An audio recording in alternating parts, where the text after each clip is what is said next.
We begin by praising Allah subhanahu wa ta'ala and bearing witness that none has the right to be worshipped or unconditionally obeyed except for Him. And we bear witness that Muhammad sallallahu alaihi wasallam is His final messenger. We ask Allah to send His peace and blessings upon Him, the prophets and messengers that came before Him, His family and companions that served alongside Him, and those that follow in His blessed path until the Day of Judgment. And we ask Allah to make us amongst them. Allahumma ameen. Dear brothers and sisters, there's a term that I want you to remember, bi'idhnillahi ta'ala, and I will quote the exact passage, but so that you at least have the term, inshaAllah ta'ala, and you can see the khutbah in light of it. There's a term in our books of tazkiyah known as da'ful azam, which refers to the weakness of aspiration. A person who aims low, a person who has weak aspiration, a person who has small dreams, a person that is very individualistic as opposed to being about the community. And so it refers to limited domains and particularly limited pursuits in regards to what you are seeking from Allah subhanahu wa ta'ala. And it's an interesting topic because typically we talk about choosing Jannah or choosing Jahannam. And this isn't about choosing paradise or choosing hellfire. This isn't about choosing halal or choosing haram. It's more about how much of Jannah you actually pursue and choosing what's virtuous over what's idle, what's meaningless, and choosing what's better over what's just okay. It's an interesting field that you find in tazkiyah, and subhanAllah, it has never been more relevant perhaps to us than what we're seeing with the people of Gaza, who demonstrate to us with the meaning that they have, the purpose that sustains them, that they are able to be steadfast upon something that is so great and face a monster that is so vicious because they believe in a purpose that's that much higher. And so the title for today's khutbah is, Are You a Mediocre Muslim? And the word that I want you to focus on is mediocre. Mediocrity as it relates to your azam, as it relates to your pursuits. And the beauty of this subject is that there are tangible ways to measure your azam, tangible ways to measure the level of your determination and the sincerity of your pursuit.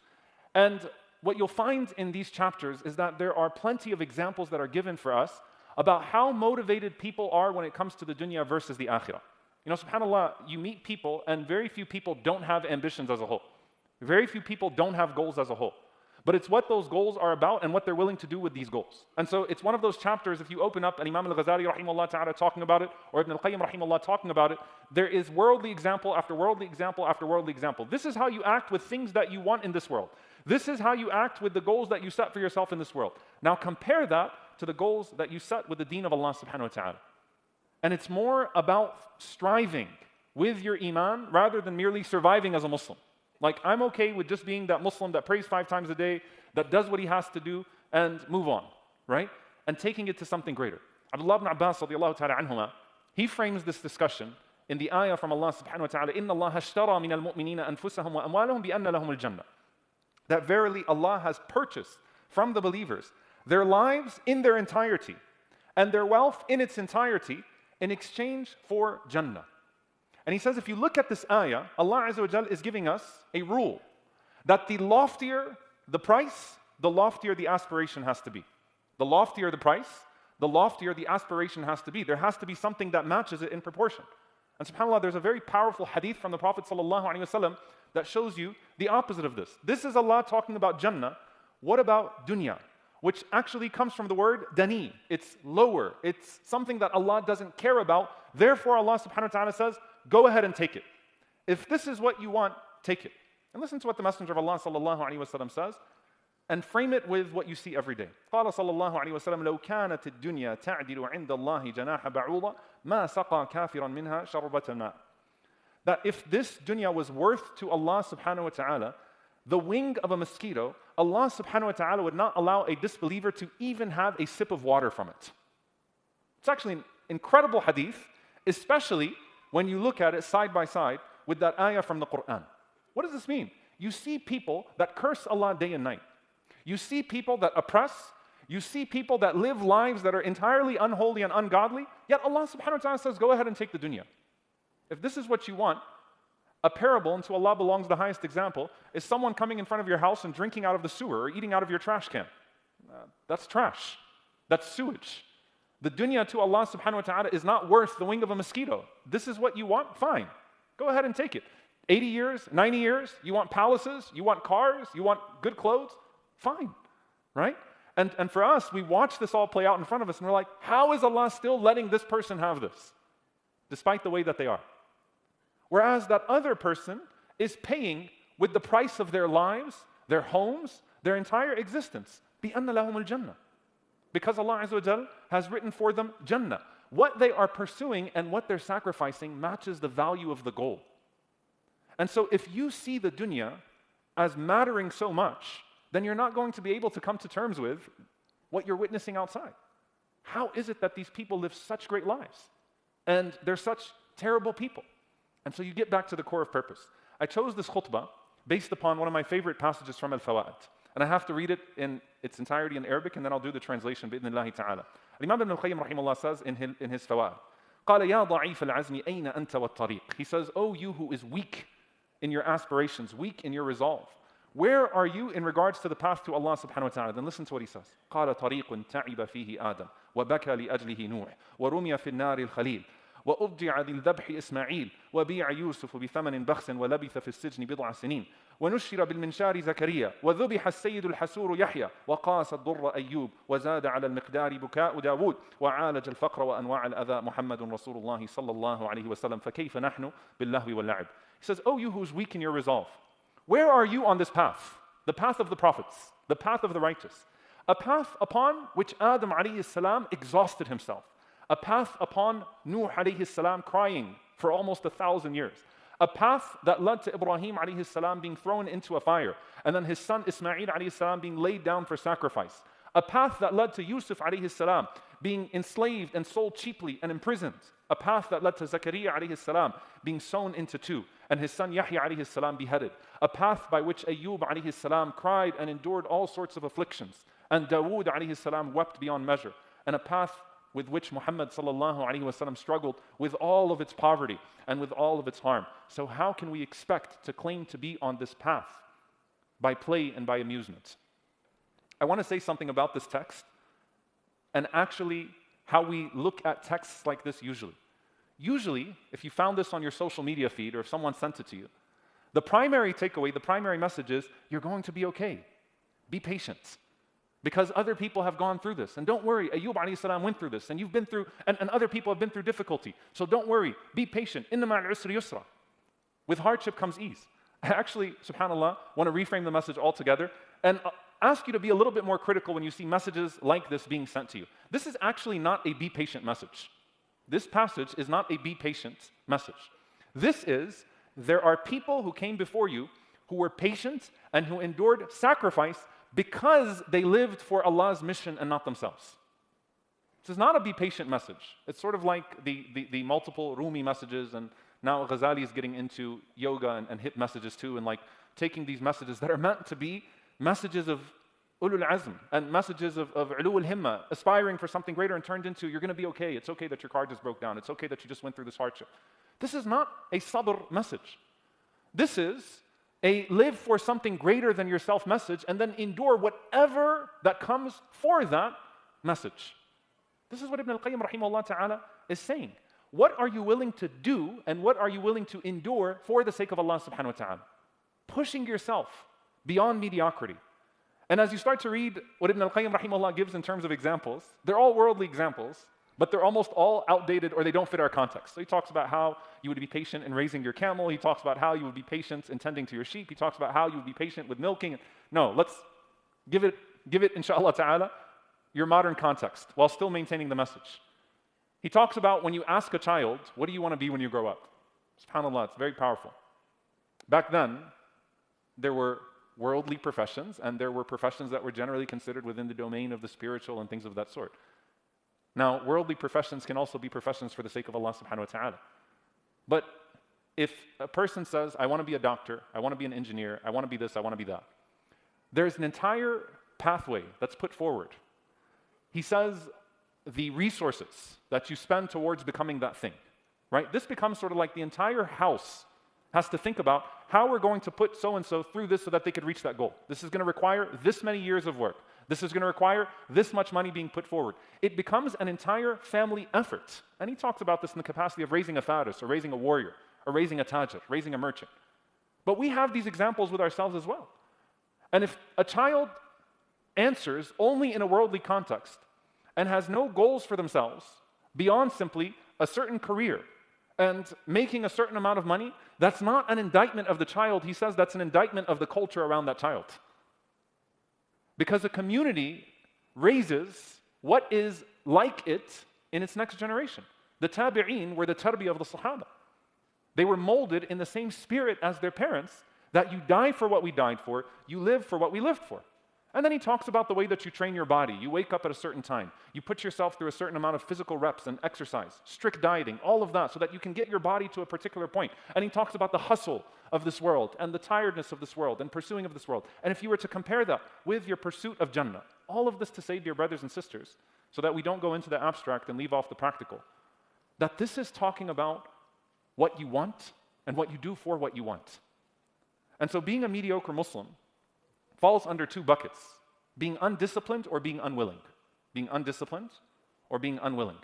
Undisciplined or unwilling, the ulama mentioned that of the signs of da'af al-azam is a person who's satisfied only with the fara'id, the bare minimum of worship. Alhamdulillah, I do this, alhamdulillah, I do that. You know, and as religiosity periodic, as it wears off generation by generation, to find a Muslim who prays 5 times a day, it's like finding a sheikh now, right? It's like, oh my God, he prays 5 times a day. You talk about matching people for marriage, and someone says, Sheikh, he prays 5 times a day and he fasts Ramadan, as if like you just met Hassan al-Basri or something like that. Like, it's not that big of a deal. Alhamdulillah, that just means he's a Muslim. That just means he's a Muslim. That's an indictment of culture. That's an indictment of generation. But the first sign of da'af al-azam is to be satisfied with the fara'id. The second sign is to be inconsistent with their ibadat. So worship in the broader sense, Quran and things of that sort. The third sign is to be obsessed with the goals of this world and nonchalant about the goals of the akhirah. Meaning what? When someone asks you about your worldly pursuits and your goals, you got it down. In the next few years, I want to earn this much, I want to have this, I want to own this, and I've got a whole pathway to get there. Someone asks you about your deen, yeah, inshallah, I want to read more Quran. Inshallah, I want to go to the masjid more often. But those aren't real goals when you say them that way. I want to give more sadaqah, inshallah. You ask about dunyawi goals, you ask about worldly goals, you've got a game plan. You have a certain time factor that's attached to it, right? In this many years, in this many months, this is where I want to be, this is what I want it to look like. But when you talk about your worldly goals, they're unstructured, they're abstract, they're ambiguous. And so someone asks you today, and they ask you 3 years later, inshallah, I want to read more Quran, inshallah, I want to start going to the masjid more often. Something is wrong with this picture. It's mediocrity, and there's a problem in the pursuits. The fourth thing that is mentioned, and subhanAllah, it's very relevant to the time, is avoiding inconvenience or ridicule for the sake of Allah subhanahu wa ta'ala. Why is this so important? If you cannot tolerate minor inconveniences and minor ridicule or mockery for being a Muslim or being a dedicated Muslim, how are you going to tolerate one day major sacrifices for the sake of Allah or oppression for the sake of Allah subhanahu wa ta'ala? How? These are daily exercises in what drives you and what you're willing to endure for the sake of Allah subhanahu wa ta'ala. So when the inconvenience shows itself, or the minor mockery, the minor ridicule shows itself with being a Muslim, or being a dedicated Muslim, amongst Muslims perhaps that don't practice certain things, you endure that. Because you know that there might come a day that you'll have to make a major sacrifice for the sake of Allah subhanahu wa ta'ala. Someone might oppress you because of your deen. So how do you rise above this? Number one, you upgrade your intentions with your daily lives. Find the pursuit of Allah in every single thing that you do. Even your work.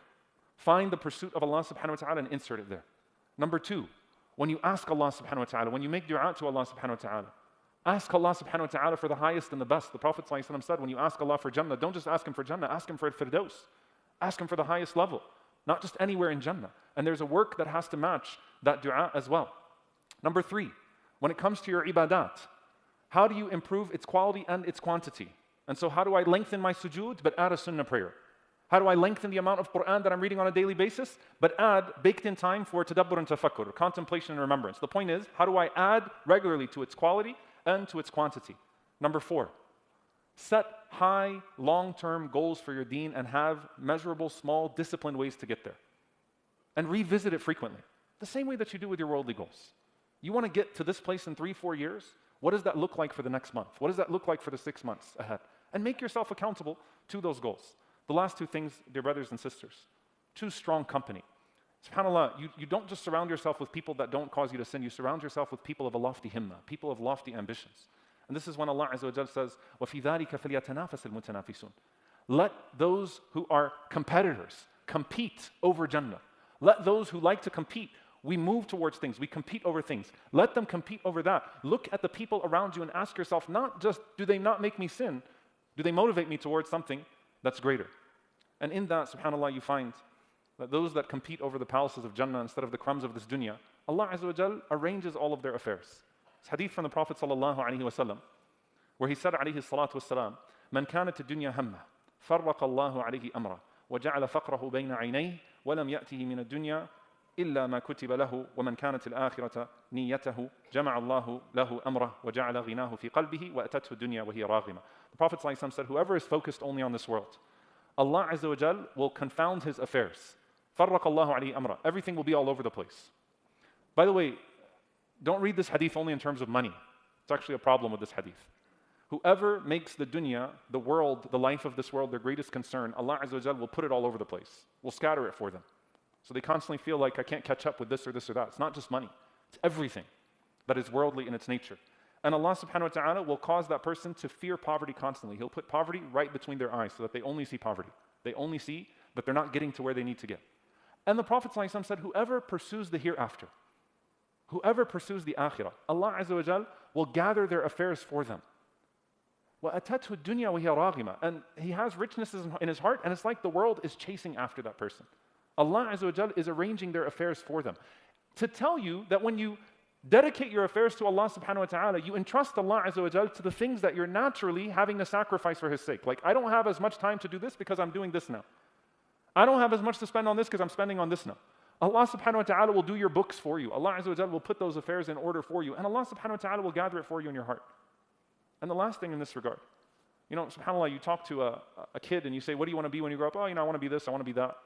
What do you want to do later on in your life? Oh, I want to do this, I want to do that. There's something about the people of Gaza and the people of Palestine that are there right now and holding it down in Ribat. That young child that walks around knows in his mind or in her mind that one day I'm going to free Masjid al-Aqsa. That your purpose is beyond simply growing up to reach your graduation. That you have a responsibility, that there's something greater than your individual pursuit as it relates to your community on this earth. And so I'm going to ask you all a very serious question that inshallah ta'ala you'll take with you. What's your ummah goal? Every single person should have an ummah goal. At least one, a big goal. If I was to ask you, what is your ummah goal? What is it? What are you giving back to the ummah? What do you want to put into this ummah? What is your ummah goal? And then you write all the details under that. May Allah subhanahu wa ta'ala make us the people that are pleasing to Him. And may Allah Azza wa Jal arrange our affairs for us in a way that's pleasing to Him. And may Allah subhanahu wa ta'ala set us on that path. Allahumma ameen. Aqulu qawli hadha wa astaghfirullahi lakum wa lisa'il muslimin fastaghfiruhu innahu al-ghafurur rahim. الحمد لله والصلاة والسلام على رسول الله وعلى آله وصحبه ومن والاه. اللهم اغفر للمؤمنين والمؤمنات والمسلمين والمسلمات الأحياء منهم والأموات إنك سميع قريب مجيب دعوات. اللهم اغفر لنا وارحمنا واعف عنا ولا تعذبنا. ربنا ظلمنا أنفسنا وإن لم تغفر لنا وترحمنا لنكونن من الخاسرين. اللهم إنك عفو كريم تحب العفو فاعف عنا. اللهم اغفر لوالدينا رب ارحمهما كما ربونا صغارا. ربنا هب لنا من أزواجنا وذرياتنا قرة أعين واجعلنا للمتقين إماما. اللهم انصر إخواننا المستضعفين في فلسطين وفي السودان وفي اليمن وفي كل مكان. اللهم عليك بأعدائك أعداء الدين. اللهم أرنا بالظالمين عجائب قدرتك. اللهم أهلك الظالمين بالظالمين وأخرجنا وأخواننا من بينهم سالمين. عباد الله إن الله يأمر بالعدل والإحسان وإيتاء ذي القربى وينهى عن الفحشاء والمنكر والبغي يعظكم لعلكم تذكرون. فاذكروا الله يذكركم واشكروه على النعماء يزد لكم ولذكر الله أكبر والله يعلم ما